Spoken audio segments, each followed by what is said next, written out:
Welcome to the second ever edition of Leadoff Doubles. Today is Wednesday, April 6th, 2022. I'm your host, Kenny Roberts, and this is your American League preview. Today we're going to dive into some division predictions, some MVP and Cy Young picks, and we're going to get to some playoff predictions as well. All right, no more waiting around. I said it yesterday, I'll say it again. Baseball's back, so let's get into it. We'll start in the East, at the bottom of the division. I got the Baltimore Orioles finishing 5th. I think they lose 100 games this year.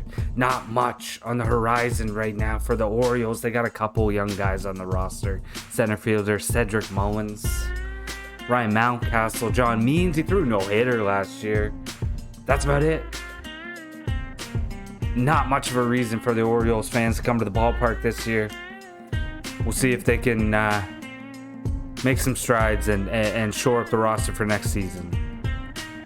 Coming to fourth in the East, I got the Tampa Bay Rays. Got them going 86 and 76. 2 years removed from going to the World Series and losing to the Dodgers.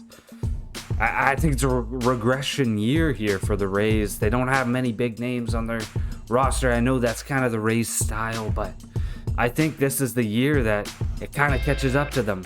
The lack of star power. Yeah, they got Colin McHugh as their ace on the staff. Randy Arozarena, young career here in the outfield, but other than that, I think the lack of star power is going to hurt him this year in this stacked AL East division. Coming to third in the East, I got the Boston Red Sox. I got them winning 90 games this year. The division's so tight, there's no way it doesn't come down to the last week here. And the Red Sox have 3 games in Toronto and 3 games at Tampa the last week of the season. I think they beat the Rays out for that last wildcard spot. I mean, they lost Hunter Renfroe, but they got JBJ back from the Brewers. They lost Eduardo Rodriguez to the Tigers, but they did sign Trevor Story to play second base.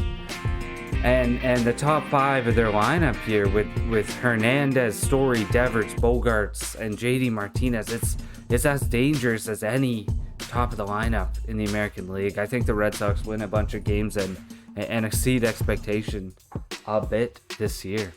Coming in second in the East, I got the Yankees. I got them winning 93 games.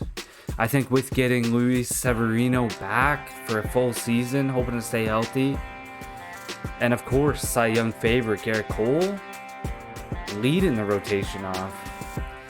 I think that's going to be big for him. They got Johnny Loaizaga filling in behind Aroldis Chapman in the bullpen. That's a solid 1-2 punch.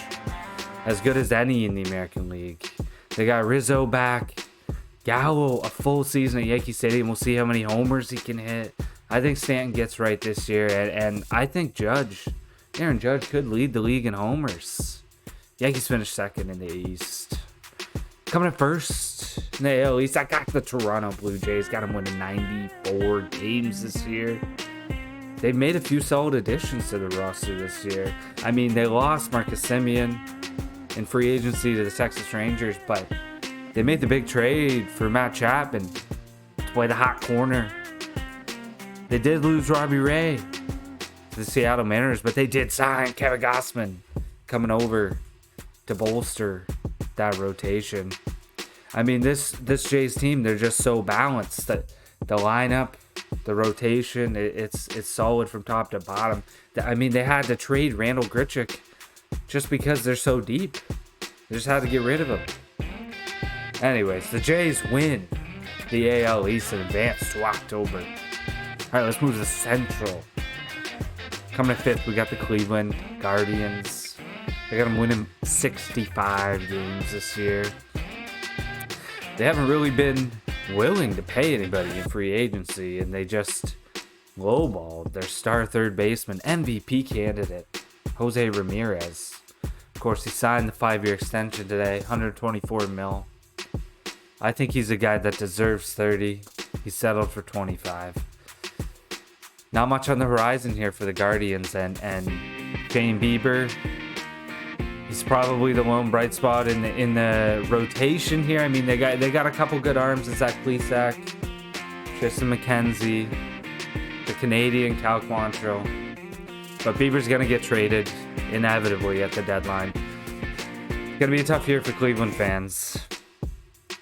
Coming in fourth in the Central, I got the Kansas City Royals. They had a decent year last year. I mean, Salvador Perez tied with Vladdy for 48 home runs, leading all of the majors. I think they make a few more steps this year, but it's not enough to get into October. Coming in third in the Central, I got the Detroit Tigers, winning 78 games. Spencer Torkelson gonna make his rookie debut in the bigs. Casey Mize on the bump. See if he can make some strides for the Tigers. Again, they're moving forward. They're making progress. The future looks bright, but I don't think it's enough to get them in the playoffs. Coming in second in the Central, I got the Minnesota Twins. Of course, they made the big splash in free agency, signing Astros shortstop Carlos Correa to a monster deal. They'll look to improve on a disappointing 2021 campaign year. Their lineup's built to score runs every game, so Twins games will be exciting, and tune in for sure to check out one of the nicest parks in the bigs, Target Field. It's a Homer Dome. Coming in first in the Central, I got the Chicago White Sox. I got them winning 103 games this year. They're far and away the strongest team in the Central Division. They boast one of the best pitching staffs in the league. They got 3 Cy Young candidates in the mix. Lucas Giolito, Dylan Ceesay, and Lance Lynn. Of course, Lynn went down with a torn meniscus. He's going to miss the first 6 weeks of the year, but the White Sox are just dominant. They're the Brewers of the American League. And they look dangerous. All right, let's move over to the West. Now, coming in fifth, I got the Oakland Athletics. Oakland is in scorched earth mode right now. They haven't spent any money in free agency. They've traded away their entire roster, essentially. Chris Bassett, Matt Chapman. They let Matt Olson walk. It doesn't look good. This week they just traded Sean Manaea to the Padres. Oakland's not going to have a good year. It's tough to be an Oakland Athletics fan. It's just they don't want to spend any money. It's not a good time for A's fans. Not a good year for them. Coming in fourth, I got the Texas Rangers. Got them winning 68 games. Made the big splash signing Marcus Semien in the offseason. He won the AL Gold Glove and Silver Slugger last season. And he put together a solid MVP caliber season. They grabbed Corey Seager in free agency as well. They'll look to lead this team in the midst of a rebuild. I don't think they finish above 500. Coming in third, we got the Seattle Mariners going 86 and 76. Seattle quickly became America's sweetheart last year. And they made some big moves this offseason. They signed Cy Young winner Robbie Ray. And they traded for Jesse Winker and Gino Suarez from the Reds.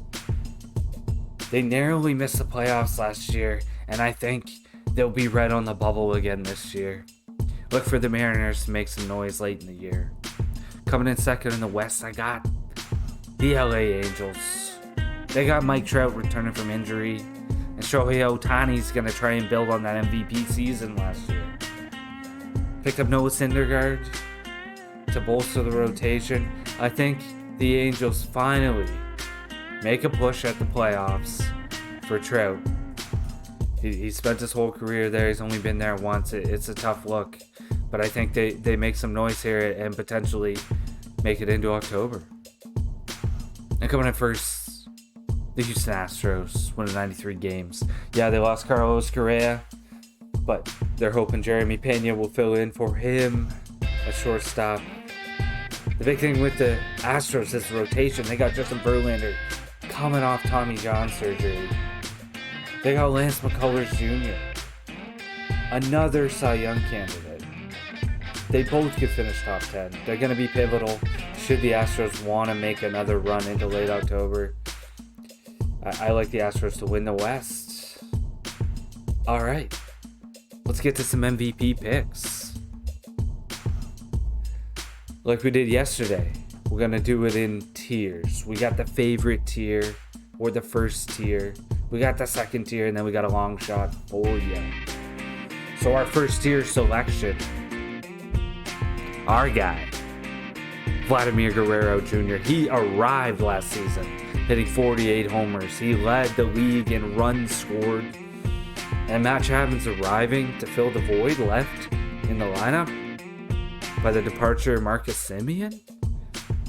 And we got a healthy George Springer for the entirety of the season, fingers crossed. He seems to be set up well to put up monster numbers again. The Jays will be front runners in the American League, and with Vlad constantly producing highlight-worthy plays on a daily basis, he's going to be in the conversation for sure for AL MVP. Our second tier selection, Aaron Judge of the New York Yankees. He's flown under the radar in the AL over the past 2 seasons with the emergence of Shohei Ohtani and Guerrero Bichette. Last season, Judge slashed 287, 373, 544. He hit 39 homers and had 98 RBI. He's going to be protected by Anthony Rizzo and Joey Gallo, who are slotted to bat around him in the lineup, those 2 lefties. And I think Giancarlo Stanton figures it out this year. I like Aaron Judge to put together another MVP season and finally lead the Yankees to the postseason run they've been waiting for. And a long shot, it's Eloy Jimenez of the Chicago White Sox. He was highly touted as one of the White Sox best prospects when he broke into the league. He had a down year last season. He stumbled a bit. He returned from injury and didn't post very good numbers. He had a OPS plus of only 100. That's very average. In 55 games, he struggled to find his power. He only hit 10 home runs and 10 doubles.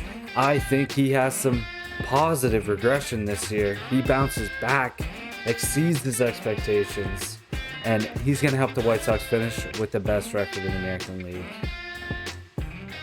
All right, those are the MVP selections. Let's get to the Cy Young picks here. As for the tiers, the first tier, I don't like anybody on the first tier. Top of the board is Garrett Cole, Shane Bieber, Robbie Ray. I don't like him to win the Cy Young this year. Cole is going to have it tough in this AL East division. The lineups and the ballparks, I don't think he can win the Cy Young this year. There's too many power hitters like Guerrero, Bichette, Trevor Story, Rafi Devers. He's going to have to go up against. The numbers just won't be there. Shane Bieber, he's playing in Cleveland. They're going to be one of the worst teams in the league. I think he kind of flies under the radar a little bit. And Robbie Ray, it's so tough to repeat as Cy Young winner. It's not going to happen for Ray this year. So we're going to give out 2 second-tier selections. The first of which is Lucas Giolito of the Chicago White Sox. The past 3 seasons, he's finished 6th, 7th, and 11th, respectively, in Cy Young voting. He finished 2021 with a 3.53 ERA, 1.103 WHIP, and 201 strikeouts. I think he cements himself as the ace of one of the best pitching rotations in baseball and leads the White Sox to the best record in the American League by winning 20-plus games this year. Our second-tier selection, former Cy Young winner, Justin Verlander. He missed the 2021 season after undergoing Tommy John surgery. He's a mainstay at the top of the American League Cy Young voting. He won it in 2019 and finished second in 2018. I think he returns to form this year without missing a step, and he could potentially lead the American League in wins with 20+. And a long shot, we got Alek Manoah. Broke out last year for the Blue Jays. Quickly impressed. In 20 starts for the Jays, he posted 3.22 ERA, 127 strikeouts. ERA plus of 136. That's astounding for a rookie. With the opportunity to pitch a full season in the bigs on one of the best teams in baseball, Manoah has the potential to rack up wins and impress Cy Young voters. His fiery approach to the game will go a long way for him as well. Could push him into the upper echelon of American League pitchers. Look for Alek Manoah to make some noise in the AL Cy Young race. Alright.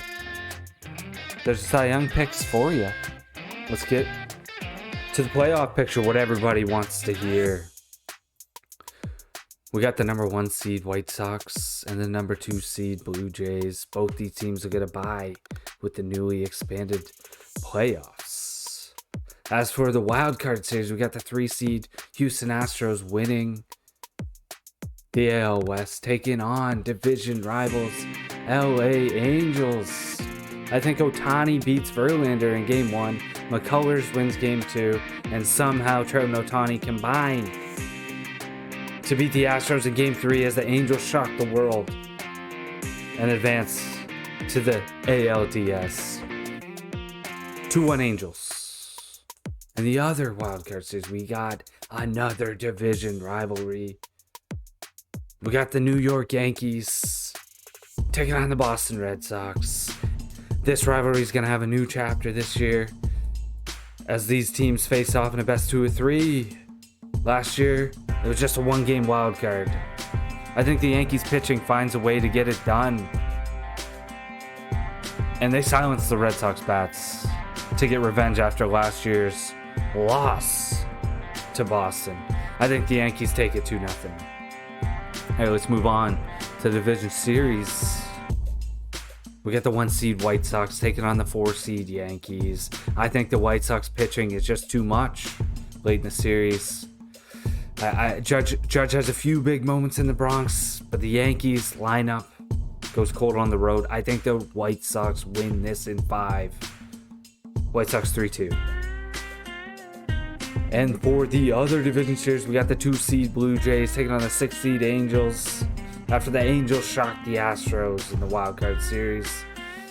They have a massive letdown here after beating their division rivals, and Toronto continues to roll, and they sweep the Angels to advance to the ALCS.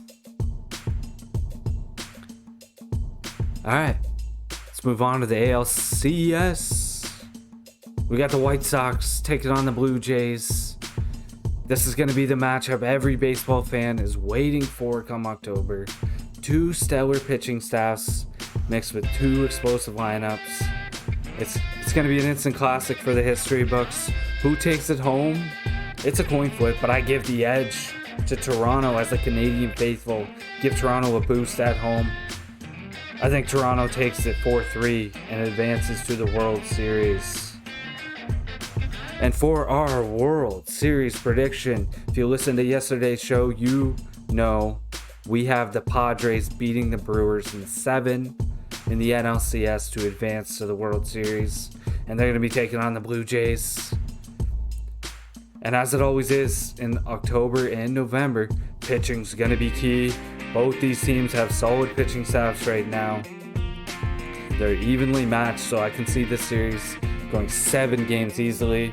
It's going to be an electric iteration of the Fall Classic, and it's surely going to help baseball regain some of the luster it's lost in recent years.